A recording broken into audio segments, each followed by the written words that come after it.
Good afternoon, good afternoon, good afternoon, everybody. Hey, that's a first. We got a like before the video even started. I have a little counter up here. We got a like already. Give me some more. Let's get some more of those likes going. That'd be great. Quick little update. We have Laura-Lynn Tyler Thompson booked. She confirmed she's coming. However, if you watch her live show, you will know this already. She says, I have a potentially very big problem. Dr. Peter McCullough and Mark Prosy may be doing an emergency broadcast with me regarding the court case that Peter McCullough has just involved Mark, Josie, and others in. So she had an interview, a very important one. So she's doing that. But she said she'll certainly come back and be on the show today. So she's just wrapping up an interview. So if you watch her, actually, I think she just finished. And then she'll be joining us as well. So do stick around. She's going to be here. But what I've done is I've got a special guest for you so that we can hang out and talk to her for a bit. And then she's going to be sticking around for the rest of the episode because Laura-Lynn wants to actually talk to her as well. And I don't know if you know what she looks like at the afternoon because she hasn't been on the show in the afternoon. She's a star of the morning show, though. And let me bring her in because she's outside by the train tracks to make sure she can get the best reception possible. Hi, Granny. Yeah, I'm sitting by the barbecue so I can get a better reception. Yeah, no, it works. You sound great right now. We're live right now. Maybe Cesis is taking a nap. Maybe they're only morning birds. I don't know. Yeah, they only get me inside the house. So Yeah. but I'm here. I'm here. Thank you for So pitch hitting for Laura-Lynn. Yeah, I just got another message there that she's still on. So she's probably going to just wrap up and then come. She did warn me, but we have this 2-hour window for her. So she will join us as soon as she can. It's the kind yeah, of things she's that a will happen in live broadcasts. Sometimes people are yeah, needed. just got to roll with it. There's nothing else you can do. That's the world we live in. And like I said, give me a minute's notice, and I'll try and find my spot somewhere to help out. So Absolutely. And I think what we can actually do is we can kind of correct the record here because I was a little bit nervous this morning on Viva Fry, and there's a couple details that I didn't get quite right. And we want to make sure that we get things quite right. So for starters, I'm 46, not 45.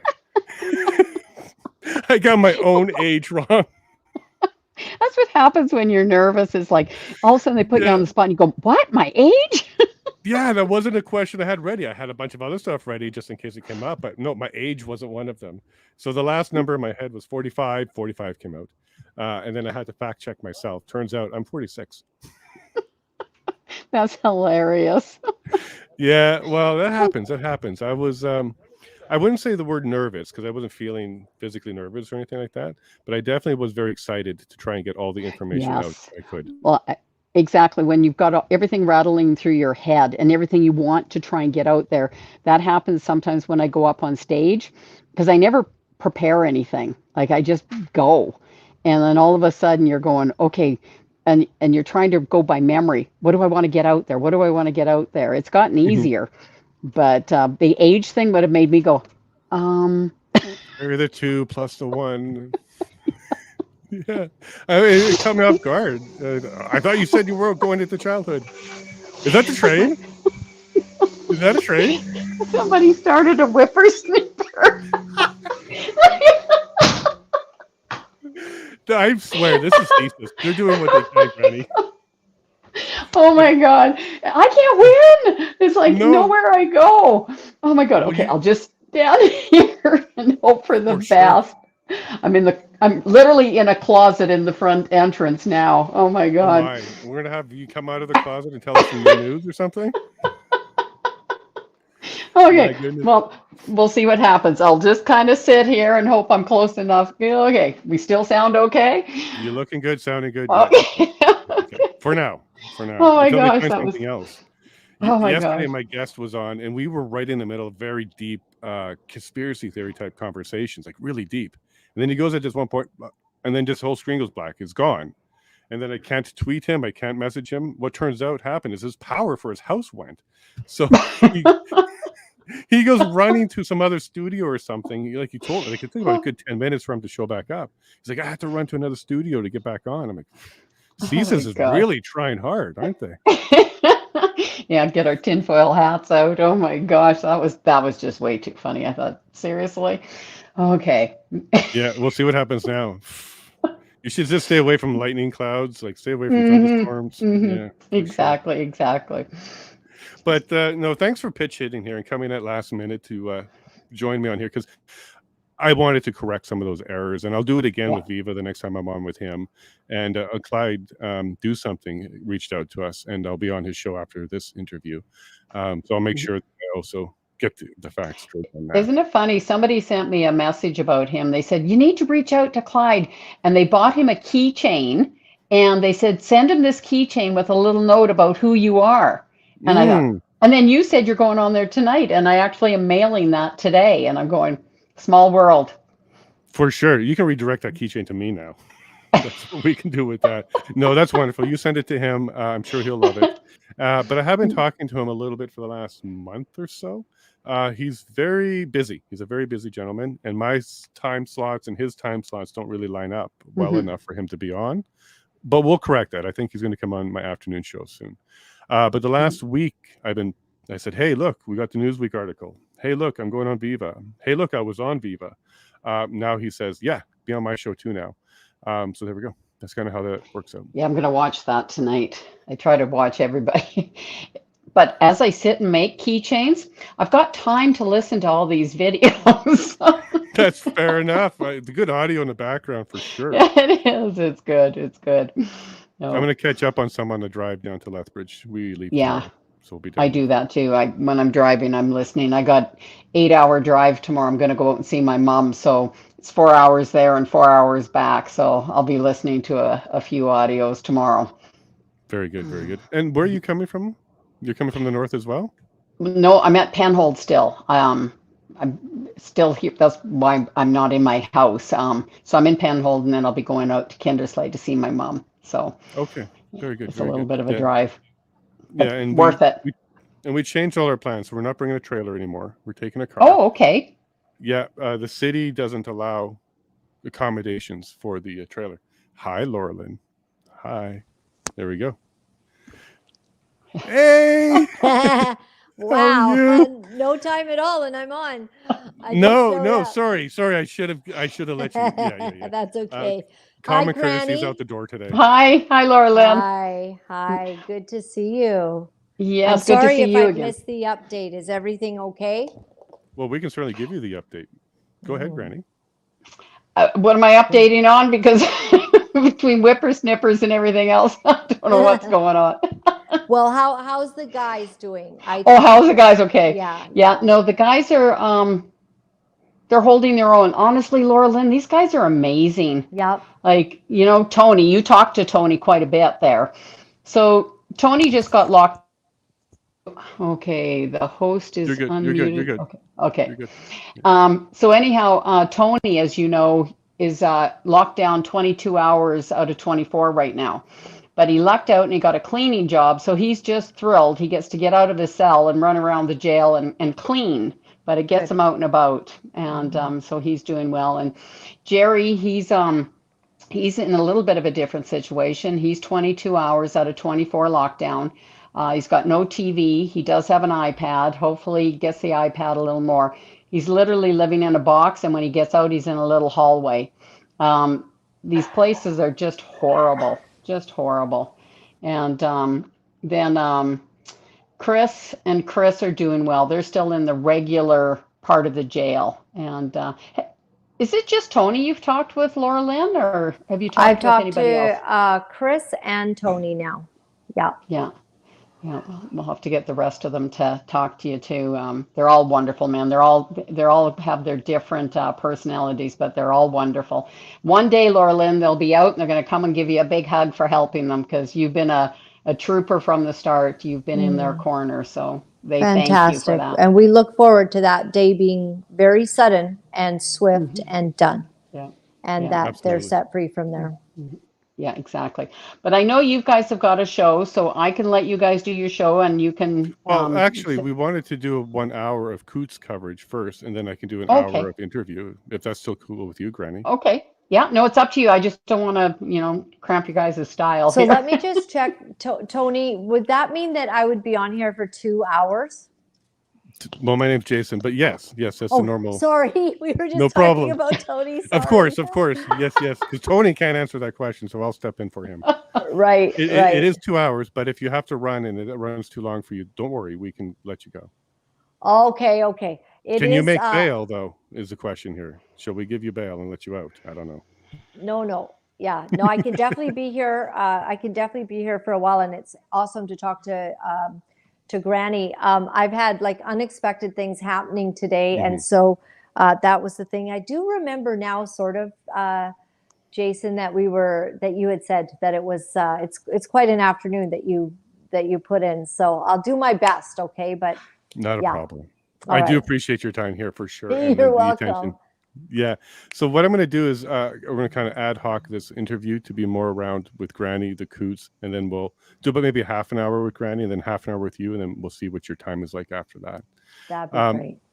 yeah. So you are aware, Laura-Lynn, about the Coots 4. You've had Granny on your show before, and I've seen at least a couple clips about it. Why is it that it only seems like you and I and people like us are the ones that are actually willing to talk about this and have Granny on and do conversations like that?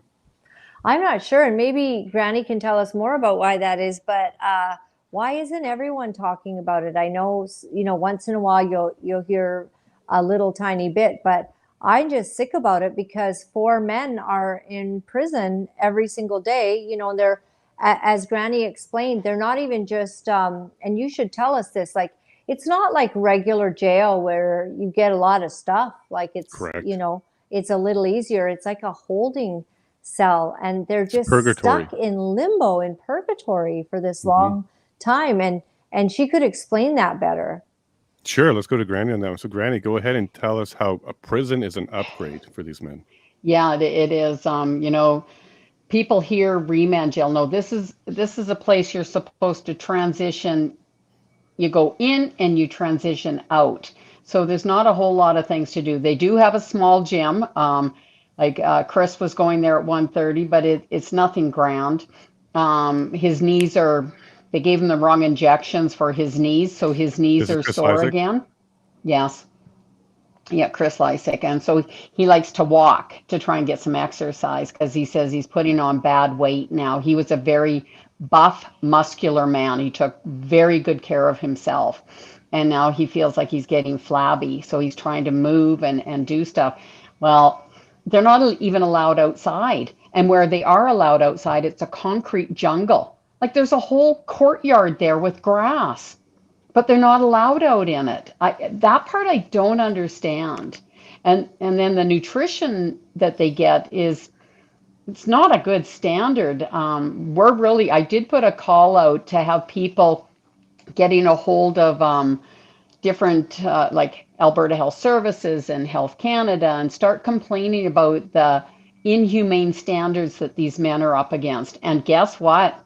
The people are doing it. The people are Wonderful. phoning, the people are writing. So good things are going to come these men's way. And but no, it's not a good place where they're at right now. And one of the things that we found out about where they're at is Jerry's married to Jacqueline, and he can't physically see her. This is not something that's available in these places. It is available in prison, but not in these places. So even things like that are not available. Well, so when they were putting the conditions on Jacqueline and Jerry, the judge said, I will not stop a husband and wife from seeing each other. So she was allowed to go see him. In fact, Laura-Lynn actually phoned that remand center because they stopped Jacqueline from going to see her husband. And she was not, she can phone him, but she cannot see him. She cannot walk into the remand center. And we found out this is a remand thing. This is nothing else.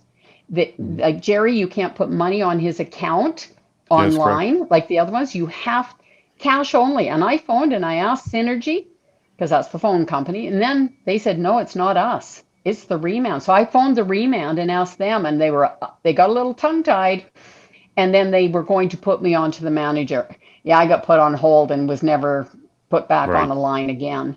So it's the Calgary Remand Center. And Laura-Lynn, what was your conversation like when you phoned about that? Or do you Uh, remember? yeah, when I called to ask about conditions or whatever. Yeah, Is, wow. So that was a while ago. yeah, a little bit of time ago. Um, Okay, you can never get through to anybody. They just say blah blah blah. And I remember they couldn't put me through to somebody. I think this was now I have phoned several times to different regarding different cases that I'm following in the courts, but there certainly wasn't anything substantial. Of course, they just block you, right? So all you can do is register a complaint and let them know that you're watching, and that's what we're going to do. I mean, what I'd still like to do, and as soon as any lawyers say that we could do it, I mean, Jason and I could do interviews with them so that, you know, from jail. I've done it before. It's just their voice, you know, and I know probably the lawyers are, you know, it's taking a risk in a way, but hey, if we kept the topic to how are you doing and, you know, some general things, at least it's still getting in front of the public to let them know about them and to raise awareness. And it's shocking to me that there's not, you know, more awareness already, right, for all of this. Absolutely. And I thought about doing that when they call, but it tells you don't three-way, and I don't want to take any risk, and I don't want anything to come out that shouldn't come out. But yeah, I think, Laura-Lynn, if we talk about how we can do that, maybe talk to the remand center, maybe we'll be able to make those calls happen. Yes. For now, we're doing text messages, and I can read those out loud, but that's about it at this point. Exactly. Yeah. And then, Granny, you want... we kind of lost Laura-Lynn. See, look, the Cisa's getting all of them. There, she's back. Yeah, she's back. Granny, you want to kind of talk about your phone call that you had today with the men? Okay, my phone call today with Chris Lysick, or which one? I talk so many times, I don't even know what I talk about anymore. Which one's that, Jason? Lysick is fine, and then we go to the next one. Oh, Tony. Oh, yeah, Tony. Oh, yeah, well, Tony had a visitor today, and he was just like a schoolboy. He was so excited. And we all love Lindsay Butler. Like, honestly, you guys have got to get Lindsay Butler on your shows. She is wonderful and a powerhouse of a voice. That girl can sing. And so anyhow, Tony, he sends me a message, and he was nervous because he was pretty excited about his visitor today, and it was Lindsay Butler. And then I was just messaging with Jerry. Jerry was trying to phone me, but go figure, phones aren't working in Jerry's wing there. Yeah. So Jerry sent me a message, and he says, now what did he call me? He calls me Mama Margaret or something. I don't know, he calls me something. Anyhow, he says, we're going to get matching tattoos. And I went, okay. I said, sure, Jerry, I'll get a matching tattoo with you. So now he's designing the tattoo. So I'm getting a tattoo when Jerry gets out. We will actually do a live video. Him and I will go off and get a tattoo together. And I have no idea what it's going to be. He's actually physically creating it as we speak. So that's awesome. That's awesome. Now, Laura-Lynn, in all your time working stories with the courts and criminal and all that kind of stuff, have you seen anything like this with this long in remand and this little information? Like, have you seen stuff like this before where it was set up this way? Oh, we lost your audio. We got no audio. Yeah. She'll come back and then maybe get her microphone back. She was ready for the question. I can tell that. But yeah, they're all... First, they got the weed whacker in your yard. They're cutting off her microphone. Tax dollars at work, folks. They're getting their value on this one. But oh my gosh, I was telling the boys about you reading the letters, because Chris Lysick did ask me. He said, did Jason read the letters? And honestly, people watching this, go find Jason's. Did you separate them, or is it the entire show for the entire letters? show now? And I'm going to do a clip, and I'm going to do the message itself and the email. Yeah, because those, I was in tears. Like, I had to shut my video off.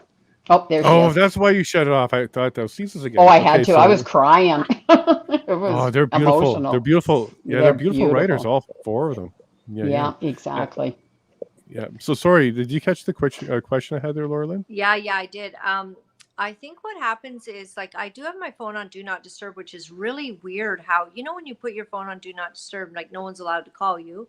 And generally, and then a call came through, and I think that's what batted my audio.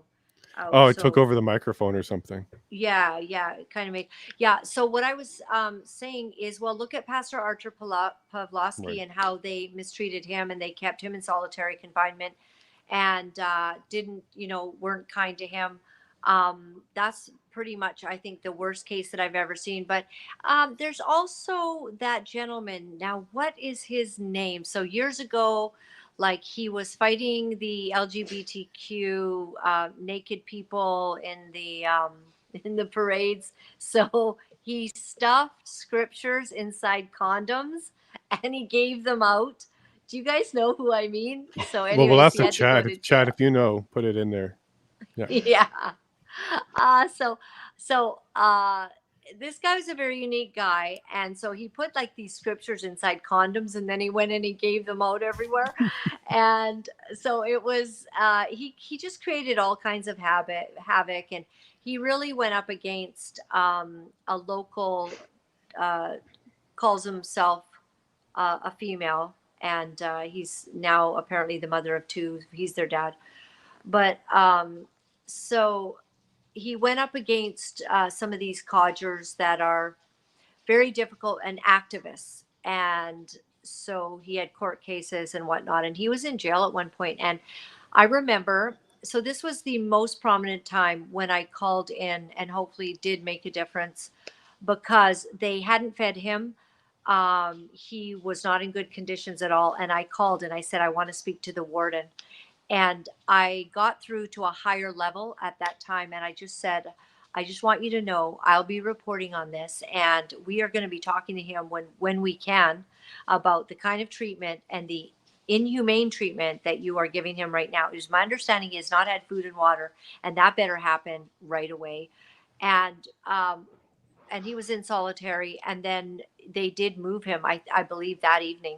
And so these are moments where if persons can put pressure on them to know that we're going to be raising a stink, and now that the independent journalists have gained a lot more um, well notoriety, but we were seen more now because everybody began to realize how corrupt the news was, and you couldn't get the real truth during all of that we've been through. And so now our audiences have grown, and so it matters um, when we put out a call or a sound of someone being mistreated.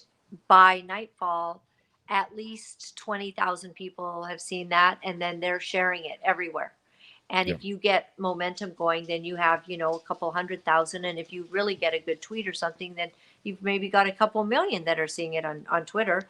So you don't actually want to take us so lightly, because we can actually really highlight something that might be going wrong, and mistreating people is not cool. Absolutely. And we're getting attention of a lot of people, like Maxime Bernier is retweeting the stuff now. Viva Fry is covering it now. And we're getting other people who are retweet. So it's getting out there now. So I think the dam is starting to break on this one, Laura-Lynn. Were you aware of the ban, or the media ban, or at least what they call the media ban? Were you aware of what it was? Well, I asked Granny about that. I think what we could and couldn't talk about, and she probably knows better, like what the exact parameters were. I did hear about it, and you're not supposed to talk about certain things, but I hate that stuff. But I know that what Granny was explaining to me is that it's actually the defense, right, that put this Correct. on, because they On certain wanted items. to, yes, and certain items, and it makes sense if they don't want like misinformation to be getting out and spread around, right? I just like to be able to speak. Like, I would have preferred to have already done 2 or 3 interviews with the guys from their holding cells, so that we raise awareness when they're on. That would bring awareness. Yeah, well, hopefully they're out on bail next week and we don't have to do that, but we'll see what happens. Because the outcome of next week, hopefully, this is like the best case scenario, bail. They can go home and sleep in their own beds and then come back for trial. So hopefully we don't have that opportunity, Laura-Lynn, but if we do, we'll work and try and do that. Now, Right. Granny, Granny, do you want to kind of just, before we let you go, do you kind of want to let everybody know how to get a hold of you, how to support the men? Because there's a bit of a different audience here right now, and they may not be aware of the 6 a.m. show that we have. Okay, well, like I said, I've got a website, grannymackay.ca, and there is different ways you can help the guys. There's a Give, Send, Go, and you just search my name, Margaret Mackay, and the campaign will pop up. We also have Operation Rescue at protonmail.com, and that can be for e-transfers. And some people are a little nervous about using anything electronic, so you can just private message me, and I've got a mailing address, and we can figure something out that way also. July 25th, we're all going to be in Lethbridge for the week, and the guys have, I always call it pre-trial. I'm not sure if that's the right term or not, Jason. Pre-trial motions. Yeah, like I said, Pre-trial legalese in motions. me. Yeah. So those are the main ways. And Alberta Political Prisoners page on Facebook is updated regularly. And if you have any questions, just reach out and ask. And if I don't answer, ask again, because sometimes things disappear. And Jason's morning show has been absolutely wonderful. It starts at 6 in the morning. It works for my schedule because I normally get up at 5. So 6 a.m. works. But just reach out and ask. People need to take the initiative themselves. Like somebody came up with you like a garage sale to raise the money. People want to raise money and help, so they're getting creative. And never underestimate the power of $5, because $5 times 10,000 people is a lot of money. So never be ashamed to think out all you have is $5, because $5 can add up to a lot of money. So Thank you very much, that's Granny. usually my I message. appreciate that. So we're going to be hopefully seeing you or talking to you this weekend, and maybe a little bit later after the Clyde show. But thank you very much, Granny. Appreciate that. You rock. Okay, love you too. She Have a great does. afternoon. Okay, Love thanks, Love you too. Laura-Lynn. Bye. See you soon. Bye Bye, bye. Granny. How wonderful is she?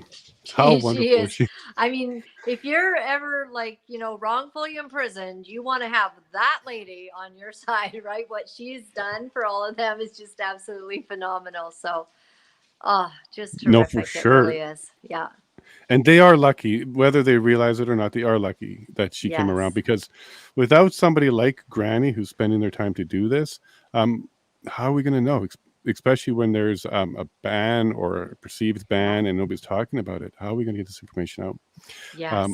So thank you for having her on your show and being brave enough to talk to her about what the ban really Yeah. is, and know that you can go ahead and talk That about was easy. Yeah. There's no bravery involved. Like you're just a person who's wanting to highlight what's going wrong in Canada. And right there, that situation that is going very, very wrong. And I think that they know it. I mean, the people that actually, the guards and stuff like that, they've been pretty good to the guys. I did ask them it. how they're being treated, and they do feel that is at least the two that I talked to. They felt that people even understand that this is a pretty delicate and wrongful situation. Yeah, and all four of them actually said that. So when they went in there, it was a little bit rougher. So the guards were told they were white supremacists and to expect the worst. And then the guards were guarded. And then over time, as they actually got to know them and talk to them and see them, and for example, there's one story where they were trying to get them to fight and put them into a room, and absolutely no fight happened. I think it was Jerry who had to witness a fight and witness some attack, but he didn't participate. And I guess over time, if they're not acting like violent criminals, the guards of all people will see that. And yeah, Yeah. I've heard stories. A lot of the guards are changing, but there are some stories about a couple of guards who are still certain that they were terrorists. So some of them are a little bit more believing the narrative than the others. But you're Good. 100% right. And we got a weird story a couple times. A prisoner would be, not a prisoner because it's not prison yet, but someone who was charged would be let go. So a rough guy would come in, he would be let go, and then he would come back and then say, "Whoa, why are you guys still here?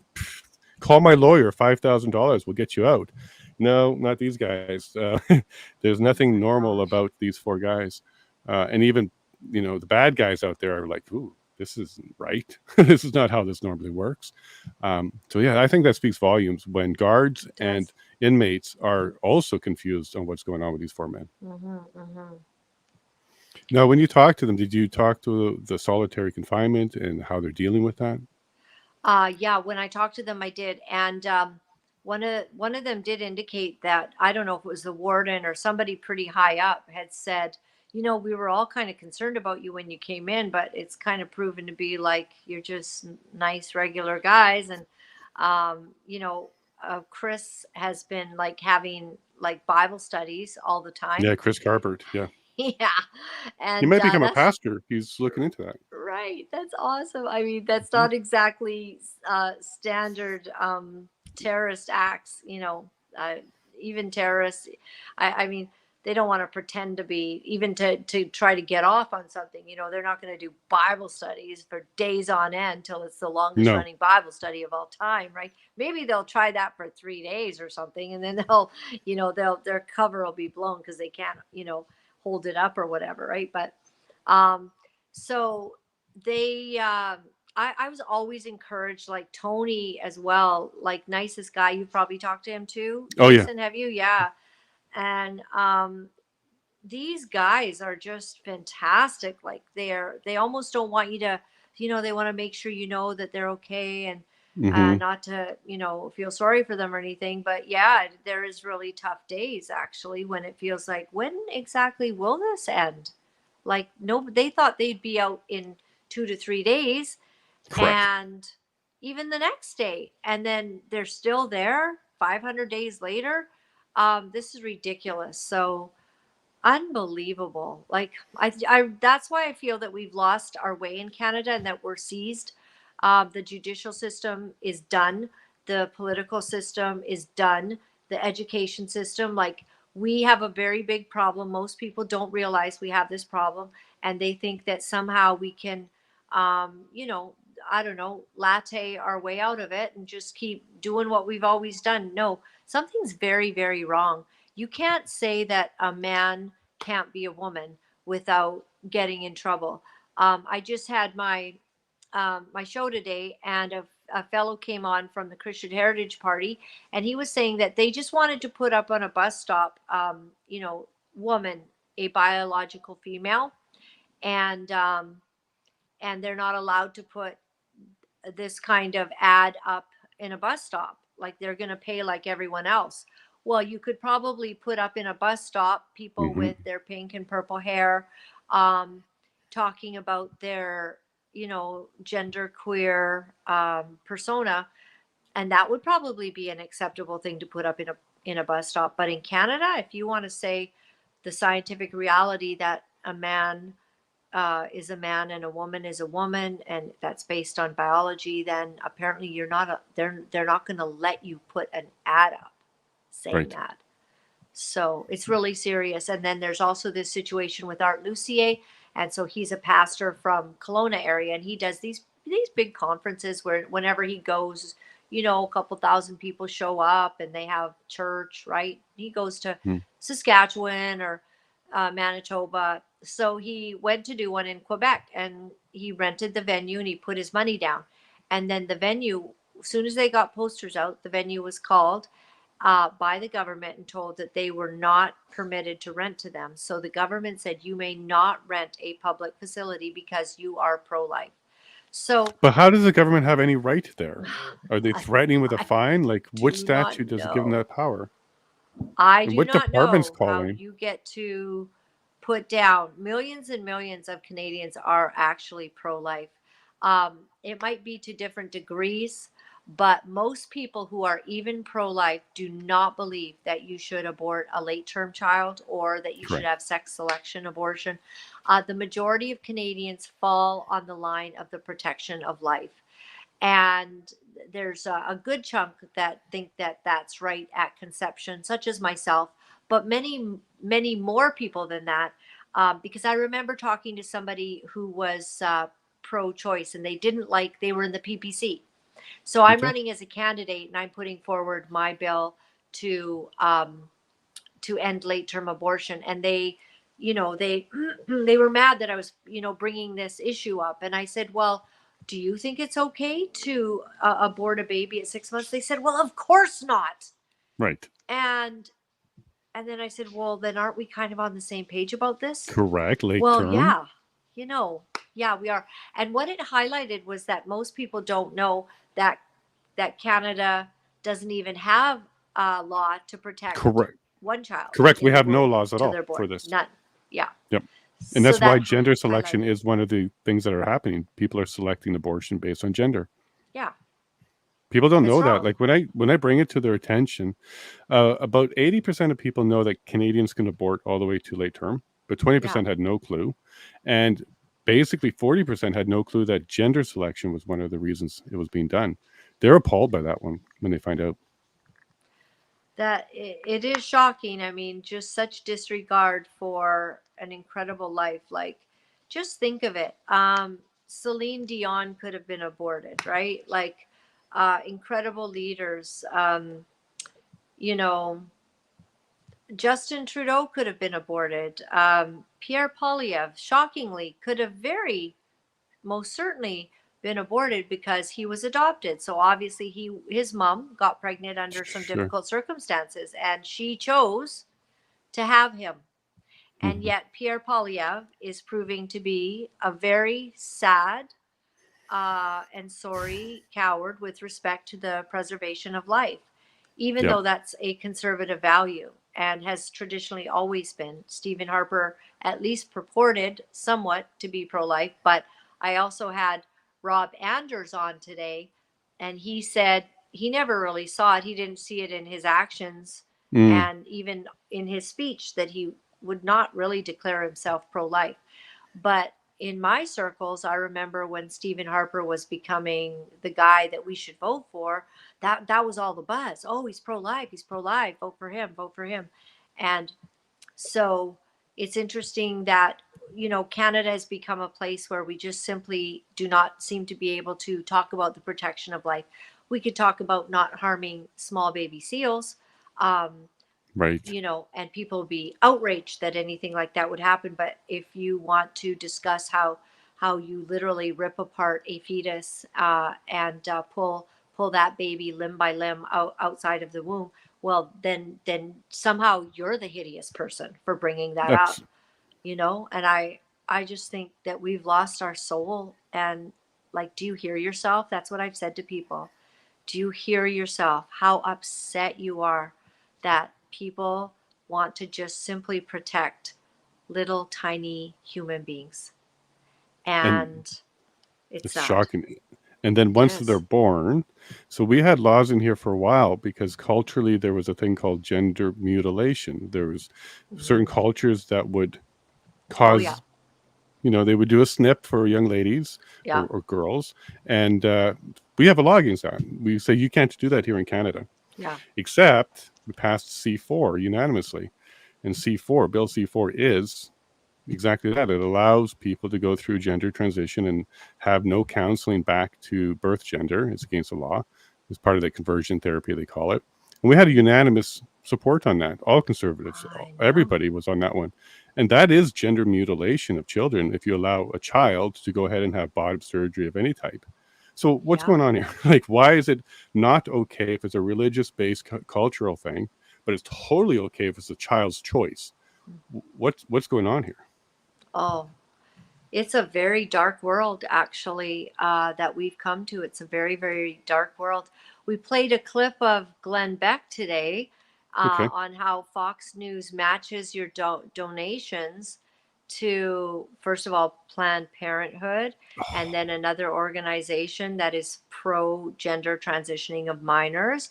And then Fox News also matches your donations if you donate to the satanic church or whatever it is. And Oh so my. these people say they just want to be clear. They don't worship Satan. They are just Satanists.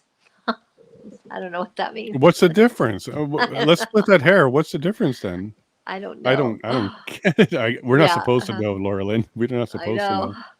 Well, That is and kind I'm of crazy. just, Jason, I'm sad about what's happening. I'm sad about the the compromise of every establishment turning towards evil, embracing stupidity, loss of common sense, hurting kids.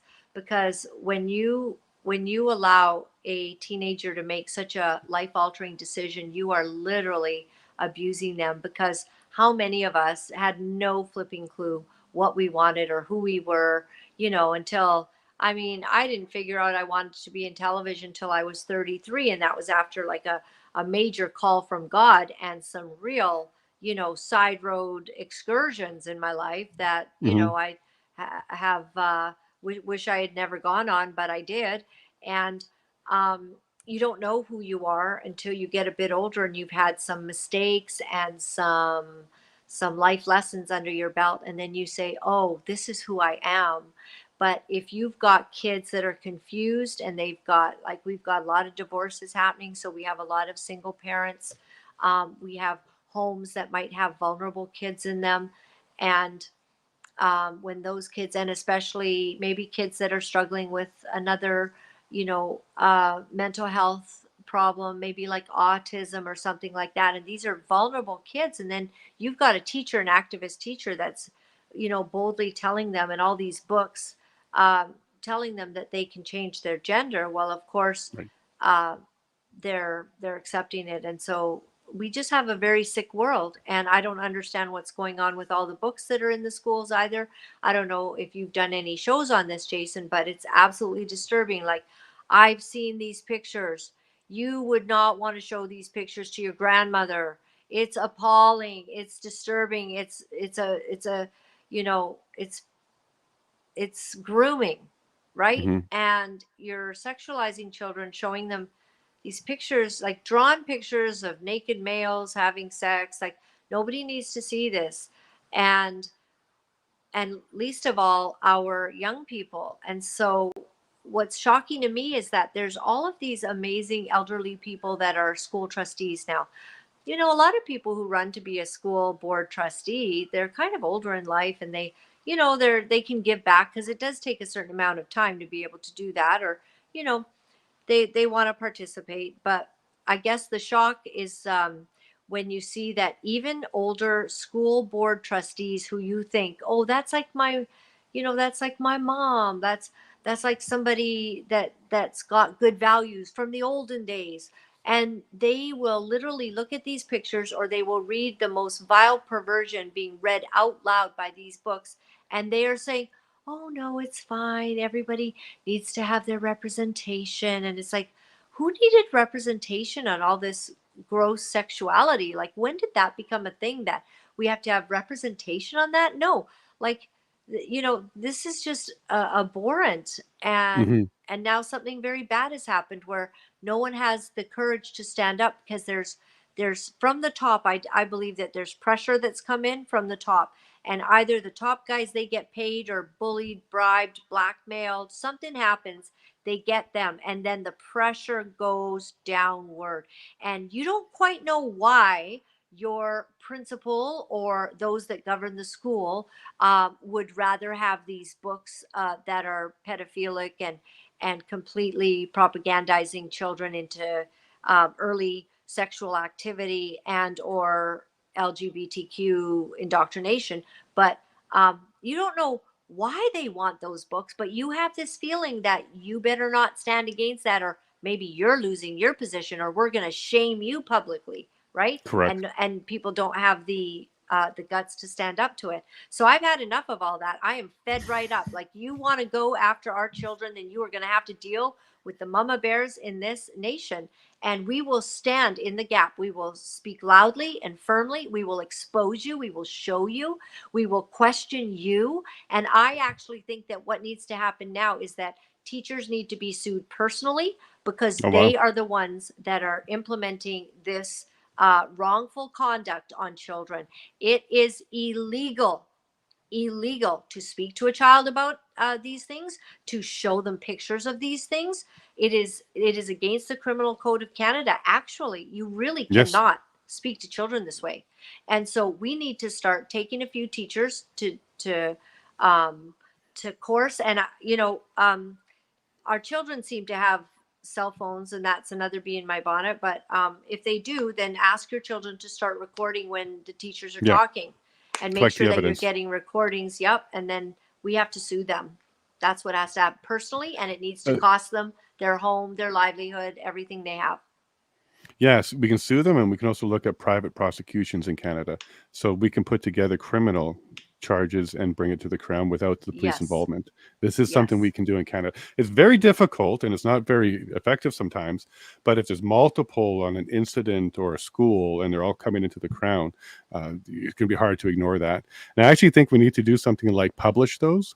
So if we help people do private prosecutions and then we publicize the fact that they're going in, the Crown's going to have a hard time ignoring that over time. So if they got like 10 or 50 or 100 private prosecutions, and we've published them, like the PDF, so people can see how meticulous it was, the information that was collected, the evidence that's put forward, it's going to be very, very difficult for them to ignore that.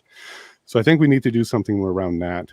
Because parents are going to school boards and they're reading the books and being kicked out for obscene behavior and being banned for obscene behavior, but they're reading the books. How is that not clicking in some people? I know.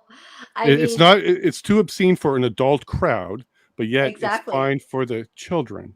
I mean, they've lost their ever-loving minds, and it's hard to find judges that will stand up against this perversion, right? Let me tell you why. Let me tell you why, because we went through training. So I'm a paralegal from Ontario originally. I'm now in Alberta. I kind of gave that life up. But we went through 3 CRT training. So in 2020, just as COVID was starting, we all got a notice and said, hey, you need to take 4 additional hours this year in addition to your normal 20. So it wasn't like we had continued professional development hours we had to do every year. In addition to the 20, we had to do 4 more critical race theory. And the very first question was, what's your race? So I got funneled into your privileged conversation and training. And it was pretty clear to me, because this is my licensing body, the Law Society of Ontario, my livelihood, my license is just one opinion away from being revoked or suspended.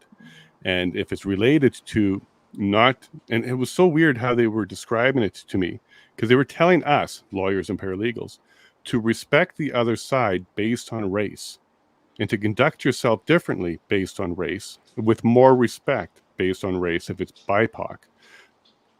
What are they doing? Like, they're training the lawyers who then become judges to be thinking this way by penalty of your own license. This is a type of coercion when it comes to the profession. I don't know if it's happening in other law societies, but it definitely was happening at the Ontario Law Society. Wow, that's incredible insider knowledge, and I'm glad that you had that kind of training. So is that it scared me that day? Yeah. I saw that. I'm like, oh my gosh, now we're in deep trouble, because this is where we go when we have debates and arguments about policy and social things. We go to the court system, but the court system's being indoctrinated to treat people based on race. Now, I didn't get any gender stuff, but that might have been after I left. But when I was there in 2020, it came after your time, right? Yeah. Yeah, because they're definitely right at the beginning of COVID, it was weird because we're all in the lockdown. We're not even allowed to file. The courts were closed, but they gave us this training at that time. Yeah. Well, that's what this is all about. You know, they call everybody racist. Like some guy. Did you see? You know, you get in trouble. So it's very interesting to me, this recent thing that happened in Alberta where the guy was wearing straight pride. Did you see it on the green shirt? When he took a picture with Pierre. Why is he coming out saying that? Like, he actually came out and said that is an offensive thing. Right. What? Like, dude, you're the result of straight pride. I don't understand. Right. Your parents had sex and they had you. 2 gay guys, adopted or not, he's a result of straight pride. Yeah. Oh my gosh. So why is that? You know, this is what's happening. Is this I can tell you a little bit of something about Pierre. People hate me for it because I broke it. All right. So you know the WEF website. Okay. Pierre was on the WEF website. Yes. Doesn't mean he's a member. Okay. Let's just be clear on that. But he was on the WEF website. There's a thing called the Wayback Machine, archive.org. It allows you to go and see the history of web pages all the way back. So Pierre was added to the WEF website as part of 5 other conservatives.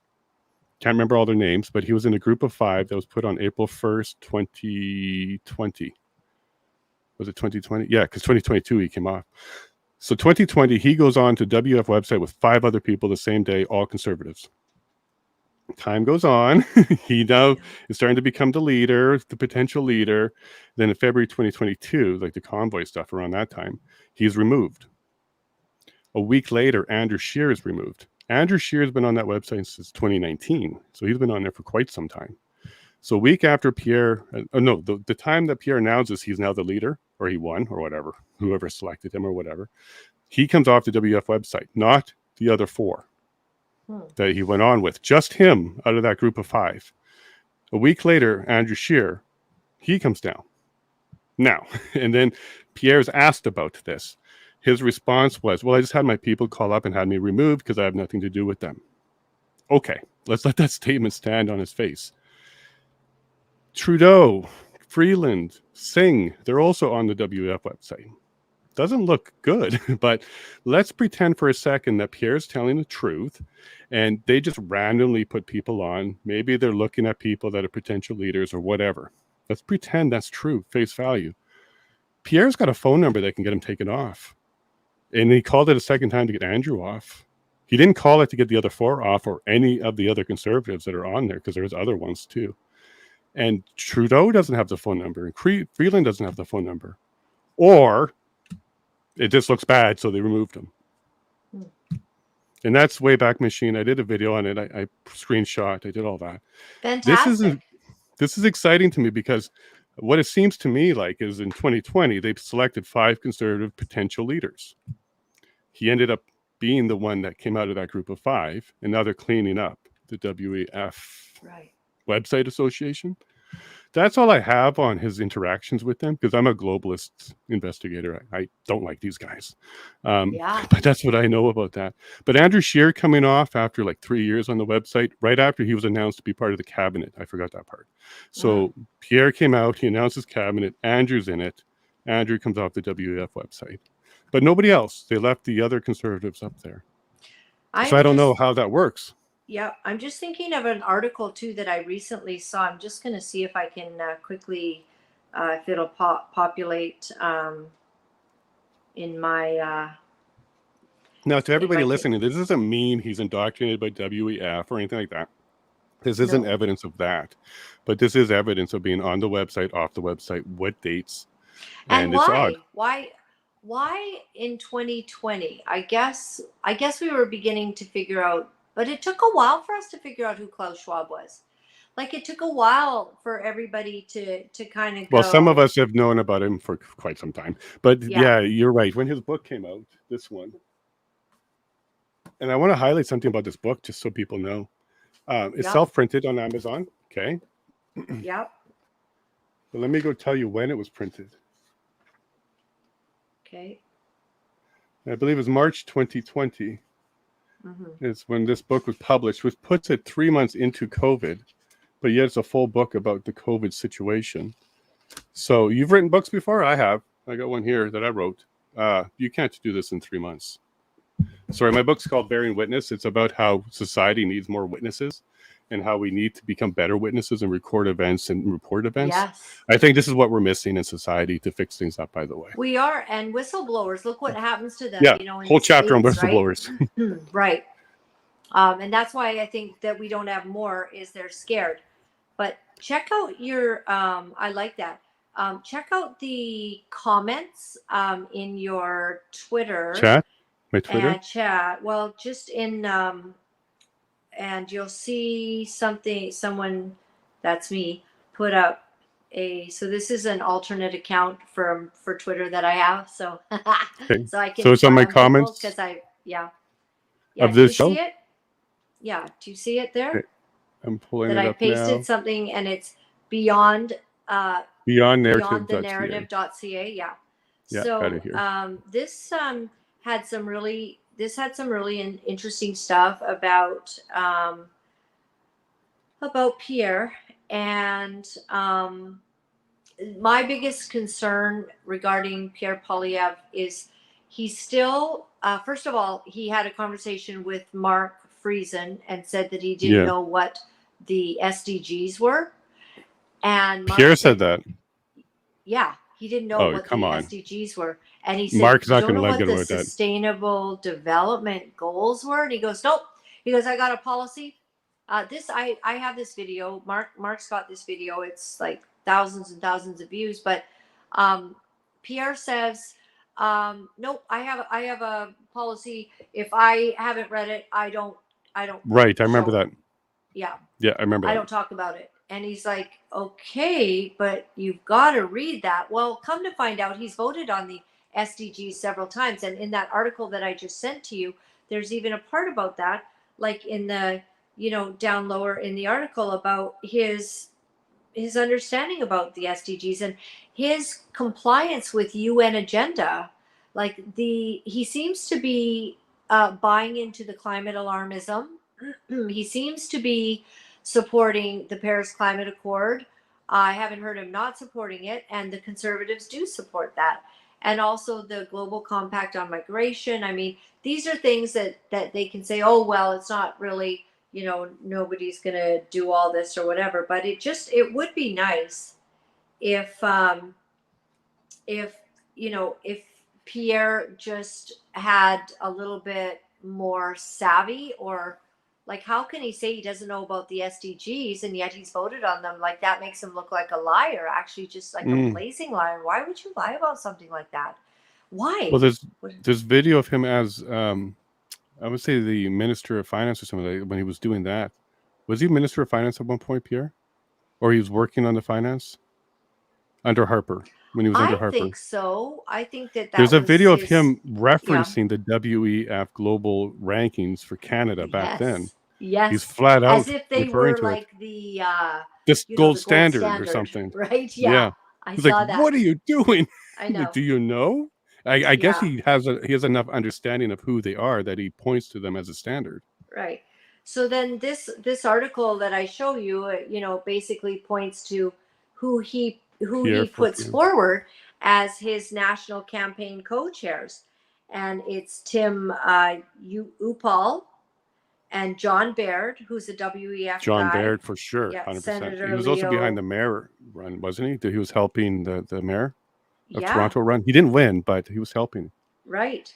And then Gail Shea, Small former world, Minister of the Fisheries. Right. So this article says the first name that jumps out is John Baird. John Baird has been identified as a WEF participant and appears to be on our post. So it goes on and on about John Baird's involvement, and then it also goes on about these other three people that he's had, and so while Mr. Upal does not have the same notoriety with the World Economic Forum as his colleagues, and he does not appear to have a bio posted, he does appear on a list of attendees at a World Economic Forum meeting. So an actual attendee, not the Max Bernier attendee. So Max, he was at a meeting, but he didn't attend it. I had a whole fight. Oh, by the way, I'm going to let the world know something I just found out. I was accredited by the Independent Press Gallery after I interviewed Andrew Lawton. He told me about it. He's the president of it. I applied. I got this lovely email from him saying, hey, congratulations, we've accepted you. You're accredited. Andrew did that attack on Max. And I said, dude, what do you mean by attended? Let's talk about that. And then he's unfollowed me. He didn't like me anymore. And now all of a sudden, I don't have my accreditation. Oh. It's not coming. They're not responding anymore. So what's with these independent journalists now? That's very alarming. And Kian Bexty putting out that very lame attack. I could talk to you about him offline. Yeah. Yeah. Yeah. I'm just surprised. I mean, I'm just who I am. Mm-hmm. You're just who you are. We'll talk to anybody. We'll get to the bottom. Like, Lord knows, if you had a chance to have Pierre Poilievre on, you would, and you'd ask him the tough questions. Of course, they won't come on with us. But one of the things that we thought was that the independent sort of groups, Rebel News and True North and Kian Counterpoint and all of these, that maybe, we're in this together, right? We're fighting for truth together. And now we're going, You know, what just happened, and how could you do this? What are you're joining in the lies? Like, it's one thing to really fight Maxime Bernier on the truth and to say, Sure. hey, you're this and you're that, and we don't like what you think, we don't like your policies on this. But the Conservatives never did that. When they were battling him in southern Manitoba, which I gave up a month of my life to go and to Yeah. campaign with him, because it was worth it, because he It is was so worth it. worthy of our respect and taking a look at what he's doing. And all of these people, oh, I don't like him. What do you not like about him? He for many years has been standing for freedom. He got arrested. He stands up for the unborn. He is totally against this gender ridiculous nonsense out loud. Who else do you know doing that? You know, No. of course, Rod Well, Taylor. other than right, but no public official, no party leaders are doing it. That's for sure. No party leaders, just Rod Taylor of the Christian Heritage Party. I always give him a shout out because I like That's that right. man. He's a good man. And I don't discredit all the good work that CHP does behind the scenes. But, you know, with Max, like he's not this super spiritual guy running. I mean, he's made choices for pro-choice in the past, and he marched in a gay pride parade. Like, this is not a guy you can point to and go, oh, you just got a super Christian, you know. And somehow try to stain him with some sort of religious zealot. You can't. So, but what they did was they lied. Like, it was a blazing lie. Like, you've got all this WEF connection with your entire party, including Stephen Harper, praising Klaus Schwab on the video that we often love to show. And right. So Stephen Harper's praising Klaus Schwab, all of these guys, you know, so Pierre Poilievre chooses these right-hand people that are all, you know, embedded with the WEF, including especially John Baird. And then they attack Maxime Bernier on being there underneath Harper. He just held meetings with other foreign ministers, and he didn't even attend the WEF. And that's what they lied about. They put out pictures. It was so hilarious. We actually laughed out loud. Like, they were so bizarre. Like, pictures of Maxime Bernier with Bono.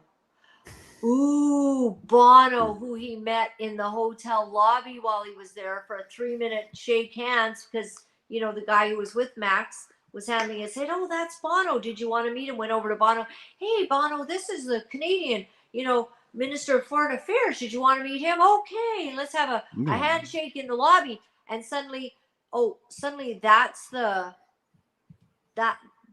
reason to you know, slander him and slime him. Like, you put that out on I think most people even in that area didn't even know who Bono was, frankly. But it also got weird with Andrew too, because he was doing a lot of protection of Pierre and the candidate, a lot.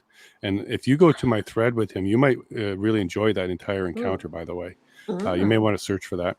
At one point, Andrew sends me a picture of the conference rooms that he says Max would have been in, but he goes, but this isn't the one he was in, because that was 2008. This is the one from the last one. I said, great, Andrew, so you're there. Does that mean you attended? Does that mean we should be worried about you? Because you just gave me a picture of the room that you said Max would have been in had he attended that one. And he's like, oh, that's oops. so funny. Because you're there for 2 years. You just told us that you're there. And yet we should be all mad at Max for some reason. Well, then if it stinks, then it stinks for you too there, Andrew. And I'm no longer part of his group, and I no longer have that accreditation. How sad.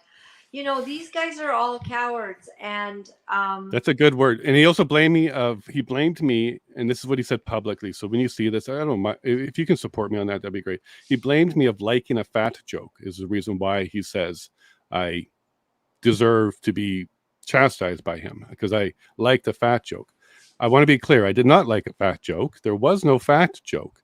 There was a person who said he's concerned for his health. I said, I agree with that. It was a poignant point, but it's not a fat joke. But Andrew said, that's a fat joke. You liked it, so you're a jerk. Well, he didn't say a jerk. He said, you're annoying. And that's why he's no longer accrediting me. Let me tell you something very real and serious. And you can only get this perspective from someone who would really cherish the deeper things in life. Andrew Scheer had an opportunity to be um, quite literally a savior to Canada, like a hero, someone to uphold the standard of true conservatives, to fight for it, to not be a coward because the lamestream media was asking him nonstop about being pro-life. What if he had been the guy to say, well, listen, I'm going to protect late term abortion. I think that's bad. And I think life is important. And yeah, that is my value. And what if he had a conversation with Canadians instead of being a coward? Because here's what happened. God saw Andrew Scheer's heart, and God gave him an opportunity to rise to a position where he may have become the Prime Minister of Canada. And in that opportunity, Andrew Scheer saw something horrible about himself, that he didn't have what it took to stand up for what is right. And he was weighed in the balances, as Daniel says, and he was found wanting, meaning he didn't have what it took to be the leader of the country. And I believe he was literally removed by the hand of God because of his cowardice. We can't keep thinking that we can have a leader like Pierre Poilievre and everything's going to be okay. It's not going to be okay. Pierre Poilievre will not be able to save us because he will not stand up to the LGBTQ. The LGBTQ and this transgender nonsense, that is going to become a dividing line for all humanity. And it is becoming that. But we're going to fight back. You see what happened with Bud Light. That showed something. That showed that people en masse do not support transgenderism. They will use their dollars. They might never say it to you, and they'll see you with your blue hair, and your earrings and your new fake breasts or whatever. And they'll go, hello, nice to meet you. And they'll kind of turn away. They'll never say a thing because people are polite, but in their heart, they're like, all right, the queer movement is freakish and I'm not going to be part of it.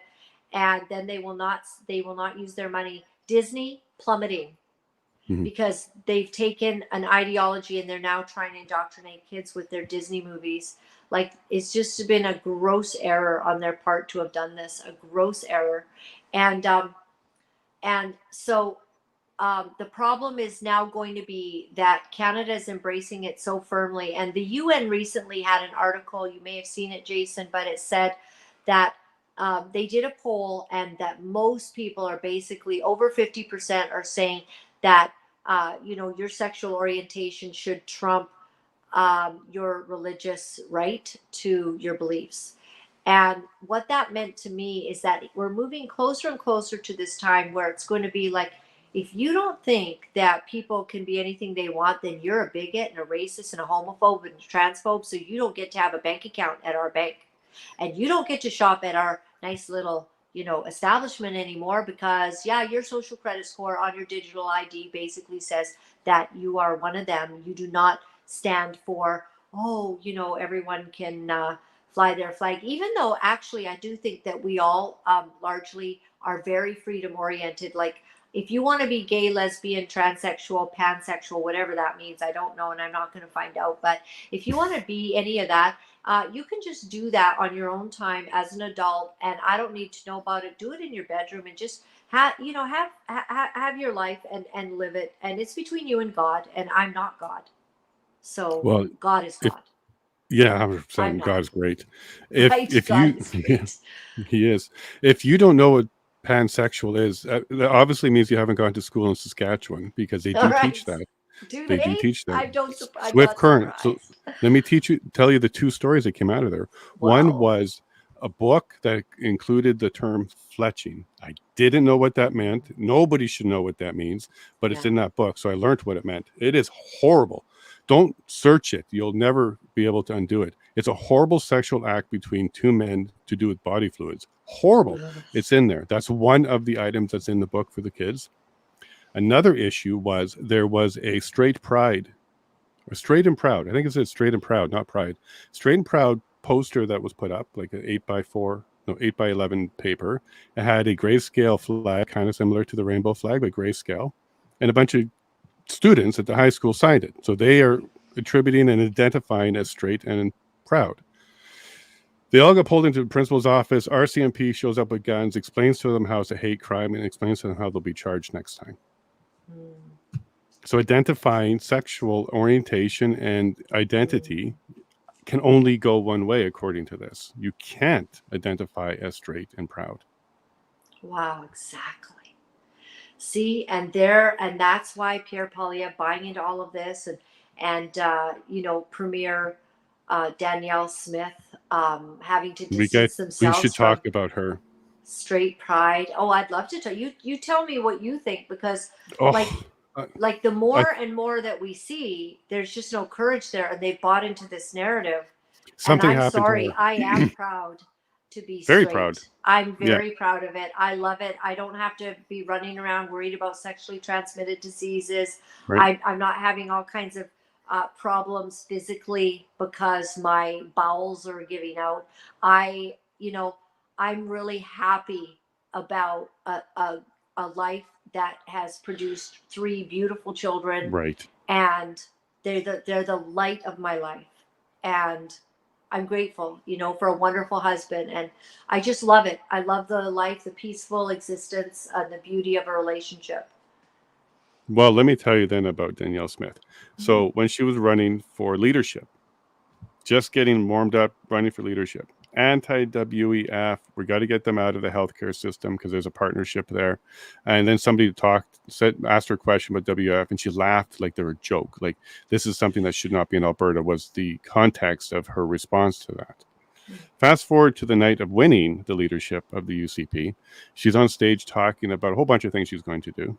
Great, Danielle, we like it. Sovereignty, great. Trudeau, bad, great. We love this. We like where you're going. You can't take our guns. We like what you're talking about. Great. And then she starts talking about Jason Kenney and his history.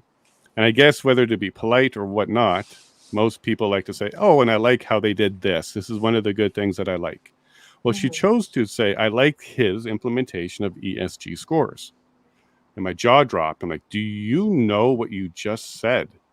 Because what you just said is you support the WEF, because ESG is how they control corporations and countries and provinces and anybody that wants to borrow money in the capital markets anywhere. It's the ESG score that you have to be worried about. So whether it was a slip, she didn't know, or that's Freudian, like she absolutely knows what it is. But she picked that as one of Kenney's policies that she approved. That scared me, because immediately on leadership night, I now know, and either you don't know what ESG scores are, or you do, and we're in trouble. She's also supported digital currency, not in the way that she says we have to have it, but in the way that she's already given up the fight. She says it's inevitable. We're going to have to adapt it and get it. And then another one was the Alberta Health Services website still lists the WEF to this day as a strong partner, and they're working on a new partnership that's going to create a new healthcare system here in Alberta. I want to explain to people listening, Alberta was selected as a pilot project for the WEF healthcare system because we're conservative, because if it's going to work here, it'll work everywhere. Because conservatives have heart disease, we get cancer, everybody gets sick. So if the healthcare system can pass under this new system that the WEF is calling this partnership for new modern healthcare, we're going to see this rolled out everywhere. Alberta's the pilot project, and she hasn't gotten rid of them. Wow. To this day, it's still there. She hasn't gotten rid of them. So when it comes from WEF globalist stuff, Alberta is becoming the poster child for Canada, and then Canada's the poster child for the world. Because if they get their hands in here, they can go anywhere with this stuff. Yes. So I'm concerned as a conservative with a healthcare system here. I'm not vaccinating. I'm definitely fighting against even Danielle at this point, because I need her to speak up and do some of these things she said she would do. Am I going to go to the hospital with a problem, sit there, and then see people that come in after me get in because their scores are higher? Is there going to be some sort of ordering when I'm waiting in the waiting room? Like, how? I'm worried about that. Oh, yeah. There's a whole lot of things coming once they get information on us, and they're tracking us, tracing who we are, what we're doing. And I think that's the concern that a lot of people have now that are writing me. Well, Sheila Lewis, Mm-hmm. she can't get a transplant in Alberta because she won't vax. Right. So we're already being told now, comply or no health care. Yeah. This That's right. And is not something somebody we should forget. recently he just died, didn't he? He couldn't get a Yes, we've kidney had. transplant. Yeah. Yeah, I did Um, a interview with Dr. Makis, and we talked about some of this stuff, like how they pulled yeah. him off, and his cancer patients ended up dying and stuff like that. Mhm.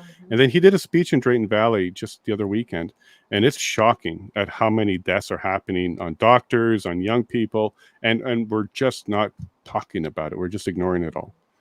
Even the physicians, I don't know if it's a Canadian, I think it's Canadian or Alberta. There's a physician's website where doctors, when they pass away, they get put on a memorial page, So for the longest time, this has just been there. So when a doctor passes away, they get on there. Makis was using that as a source to confirm doctors are dying young. So he was checking this out all the time. He kept checking that page. They've now removed the page. They won't support and leave that page up anymore. Wow. So these are the kind of things that are happening just to hide it. Just to hide what's going on here. Yes. Well, so how do we fix this? Like, I don't want to be so somber, but now let's try and bring this back up. Like, how do we fix this? Because I eventually are going to have some sort of health failure and going to need some sort of health care. It's hard using that word right now here in Alberta because I don't think we have health care. We have a health service that's not very good. Yeah, I'm concerned about that. And I don't think a parallel economy is a solution. I don't think private healthcare is a solution because they're still going to control all of that.